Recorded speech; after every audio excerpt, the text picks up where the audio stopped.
علیہ الصلوۃ والسلام نے تو فرمایا ہے بس ہم نے ایمان کامل لے کے جانا ہے دنیا میں۔ حضور نے فرمایا ہے جس طرح 14ویں رات کا چاند چمکتا ہے اس طرح میرے غلاموں کے چہرے چمکیں گے قیامت میں۔ اللہ کے رسول صلی اللہ علیہ وسلم فرماتے ہیں جسم کے جن جن حصوں پر وضو کا پانی لگتا رہا وہ قیامت میں چمکیں گے۔ دور سے لوگ ان کا نور دیکھیں گے، پتہ چلے گا وہ محمد عربی کے غلام آ رہے ہیں۔ یہ کرم ہوگا صبح قیامت، یہ عطائیں ہوں گی۔ اس لیے مومن موت سے ڈرتا۔ سیدنا بلال حبشی رضی اللہ تعالیٰ عنہ، آخری وقت ہے، نزع کا عالم طاری، اور یہ گفتگو دیکھیں غلاموں کی۔ آپ کی اہلیہ رو پڑی، کہنے لگی ہائے ہائے افسوس۔ حضرت بلال فرمانے لگے کیا ہوا؟ کہنے لگی افسوس ہے کہ آپ دنیا سے جا رہے ہیں۔ تو حضرت بلال نے مضمون ہی بدل دیا، سوچ کا زاویہ ہی بدل دیا۔ فرمانے لگے یہ افسوس کا مقام نہیں، یہ تو خوشی کا مقام ہے، اس لیے کہ میری آج آنکھیں بند ہوں گی، قبر میں کھلیں گی، مدینے والے محبوب سے بھی ملوں گا، حضور کے غلاموں سے بھی ملوں گا صلی اللہ تعالی علیہ وسلم۔ تو موت تو مقام مسرت ہے، اور اگر یہ مل جائے زندگی میں، ایک بدو ایمان لے آئے، ابن ماجہ میں موجود ہے۔ حضرت ابو ہریرہ رضی اللہ تعالیٰ عنہ حدیث کے راوی ہیں، فرماتے ہیں کہ بدو ایمان لائے اور انہوں نے حضور علیہ السلام کے ساتھ ہجرت بھی کی، ابن ماجہ میں موجود ہے۔ تو نبی پاک علیہ السلام نے انہیں ایک صحابی کے ساتھ کر دیا، اب ان کے کام کاج میں مصروف ہو گئے ان کے ساتھ۔ تو حضور علیہ السلام نے ایک جگہ سے مال غنیمت آیا، تو طریقہ مبارکہ یہ تھا کہ مال غنیمت میں سب کو حصہ دیا جاتا تھا۔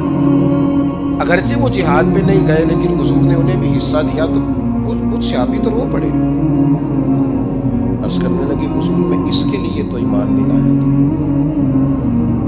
حضور نے فرمایا پھر بتائیے، گرچہ حضور جانتے ہیں کس لیے لائے تھے؟ عرض کی حضور میں تو اس لیے ایمان لایا تھا کہ میں رب کی راہ میں لڑوں گا اور میں اپنی جان پیش کروں گا، میں شہادت کے لیے ایمان لایا تھا، مجھے یہ مال دولت نہیں چاہیے۔ تھوڑی ہی دیر گزری کہ ایک اور مارکے کا اعلان ہو گیا، جنگ کا اعلان ہو گیا۔ حضور نے فرمایا چلو، وہ گئے، اور چند ہی لمحے گزرے کہ وہ میدان میں اترے اور پھر شہید ہو گئے۔ صحابہ کرام ان کی مقدس لاش مبارک کو اٹھا کے محبوب کے قدموں میں لائے، تو نبی کریم نے کیا خوبصورت بات ارشاد فرمائی۔ حضور فرمانے لگے دیکھو اس نے اللہ کی تصدیق کی ہے تو رب نے بھی اس کی تصدیق فرما دی۔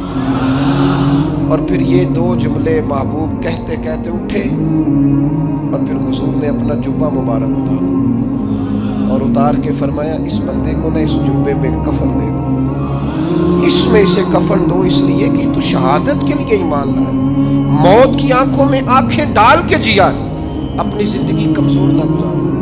مسلمانوں پہ کافر کا روب طاری ہو گیا ہے۔ ایک تو ہوتا ہے نا کہ کوئی مدد کرنا، کوئی آگے بڑھنا، فلسطین کا نام تک نہیں لے رہے حکمران زبان سے، ذکر تک نہیں کر رہے، چینل ذکر نہیں کر رہے۔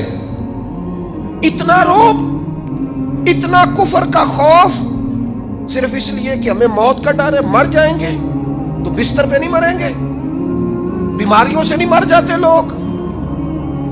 خدا کے بندو اپنی زندگی میں اتنا خوف اگر موت کا پیدا کر لو گے۔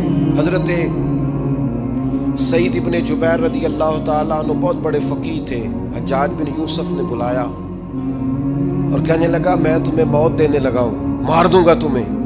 بڑا ظالم آدمی تھا، بڑے لوگ اس نے قتل کیے تھے۔ حضرت سعید رضی اللہ تعالیٰ عنہ مسکرا پڑے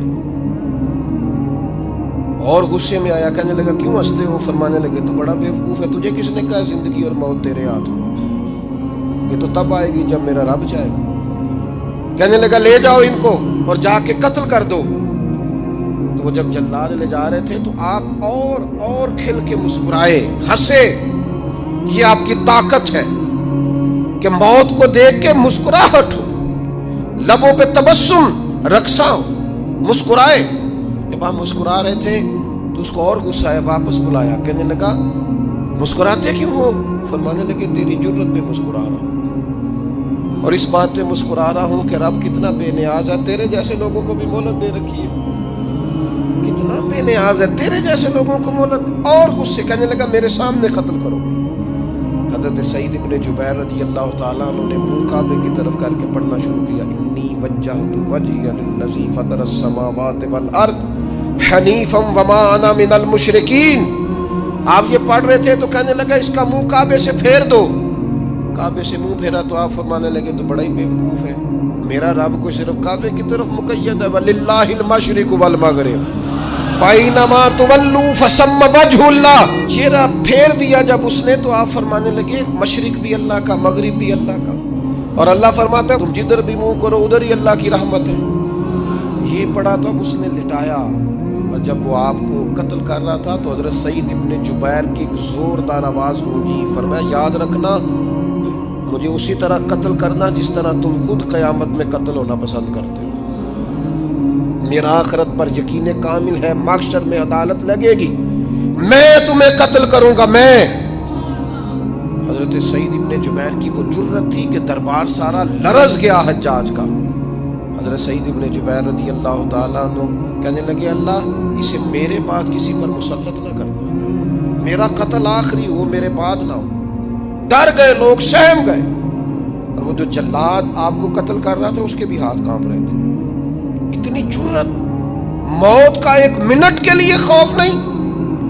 حضرت سعید ابن جبیر رضی اللہ تعالیٰ عنہ شہید ہو گئے تو اتنا خون نکلا، اتنا خون نکلا، اتنا خون نکلا، خون بند ہی نہیں ہو رہا۔ ایک طبیب بیٹھا تھا، ہانپتے کانپتے ڈرے ہوئے سہمے ہوئے، حجاج کہنے لگا اسے اتنا خون؟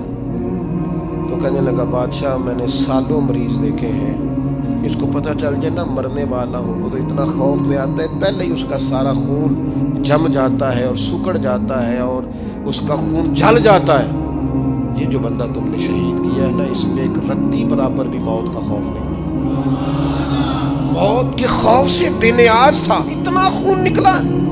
حضرت سعید ابن جبیر شہید ہوئے اسی دن حجاج کے پیٹ میں درد شروع ہوا، صرف 15 دن حجاج بعد میں زندہ رہا ہے، 15 دن، اور ساری رات تڑپتا تھا، کہتا تھا مجھے خواب میں آ کے پیروں سے گھسیٹتے حضرت سعید ابن جبیر، چلاتا تڑپتا 15 دنوں کے اندر۔ طبیبوں نے کہا تیرا جو مرض ہے یہ کوئی آسمانی عذاب ہے۔ میرے عزیز موت سے ڈرے نہیں، بلکہ جو ظالم ہو ان کو ڈرا دیں، یہ مومن کی شان ہے۔ اپنی زندگی کے اندر سے موت کا خوف نکال دیں تاکہ زندگی کے جو دن ہیں وہ جیے تو جا سکیں، وہ انسان مضبوطی سے وقت سے گزار سکے۔ حضرت علی شیر خدا رضی اللہ تعالیٰ عنہ نا وہ جیکٹ نہیں پہنتے تھے جنگی، جو کمر پہ پیچھے لوگ پہنتے تھے نا تلوار کوئی مارے تو زخم نہ ہو، تو کسی نے مولا علی شیر خدا رضی اللہ تعالیٰ عنہ سے فرمایا پشت پر آپ وہ جیکٹ نہیں پہنتے لوہے کی؟ آپ فرمانے لگے پشت تو دکھانی نہیں تو کہنے لگے موت سے ڈر نہیں آتا؟ فرمایا بالکل بھی نہیں، اور فرمایا مجھے بالکل ڈر نہیں آتا کہ میں موت پر آ گروں یا موت میرے اوپر جا گری۔ ہم تو شہادت حضرت خالد بن ولید رضی اللہ تعالیٰ عنہ ایک دن نوجوانوں کو خطاب کرتے کرتے کہنے لگے موت سے کبھی نہ ڈرنا، میں نے ساری زندگی جنگوں میں گزاری ہے، میرے وجود پر ایک ذرہ بھی جسم کا حصہ ایسا نہیں جس پر زخم نہ ہو۔ اور جو کہتے کہتے رو پڑے، فرمانے لگے یہ بات کرتے کرتے رو پڑے، فرمانے لگے دیکھ لو زندگی ساری میدانوں میں گزاری ہے لیکن شہادت اللہ تعالیٰ نے میرے لیے وہاں نہیں لکھی تھی، یہاں اللہ تعالیٰ نے اپنی رحمت کے لیے موت میرے لیے لکھی تھی، تو یہ تو اللہ کا کرم ہے۔ قریب ایک بزرگ سے آپ بھی اور بیٹھے تھے، فرمانے لگے آپ کی نیت شہادت کی تھی، انشاءاللہ آپ قیامت میں شہیدوں میں ہی کھڑے کیے جائیں گے۔ تو میرے عزیز خوف نہیں موت کا۔ آخر میں 2-3 گزارشات عرض کرنی ہے۔ ایک تو میری آپ سے گزارش ہے، انہوں نے ابھی تک قرآن مجید کی تلاوت شروع نہیں کی، وہ ابھی سے آج سے 10 منٹ ٹائم ہو تو مسجد میں بیٹھ کے ایک رکوع پڑھ کے جائیں، قرآن مجید نہیں چھوڑنا۔ رمضان کا تعارف یہ ہے کہ شہر رمضان الذی انزل فیہ القرآن، تو قرآن مجید سے دلچسپی۔ دوسری میری گزارش ہے راشن بانٹنے والوں سے بھی کہ مہربانی کریں لائنوں میں لگانا چھوڑیں، اور لینے والوں سے بھی میری عرض ہے کہ اللہ تعالیٰ سارا سال عطا کرتا ہے، 3-4 ہزار کے لیے کیوں اپنے آپ کو آپ تکلیف میں ڈالتے ہیں، سارا سال اللہ دیتا ہے۔ اور پھر میری آپ سے یہ بھی اپیل ہوگی کہ طبیعتوں میں حلم پیدا کریں، بردباری پیدا کریں، یہ بڑی ضروری چیز ہے۔ مثبت سوچیں لائیں، روزہ ہماری تربیت کرتا ہے۔ اور پھر آپ سے یہ بھی اپیل کروں گا رمضان شریف کی مقدس گھڑیوں میں صرف اپنے لیے نہیں سوچے، امت کے لیے سوچے، بالخصوص فلسطین کے مسلمانوں کے لیے کم از کم دعا مومن کا ہتھیار ہے، وہ تو جم کے کریں اللہ کے حضور۔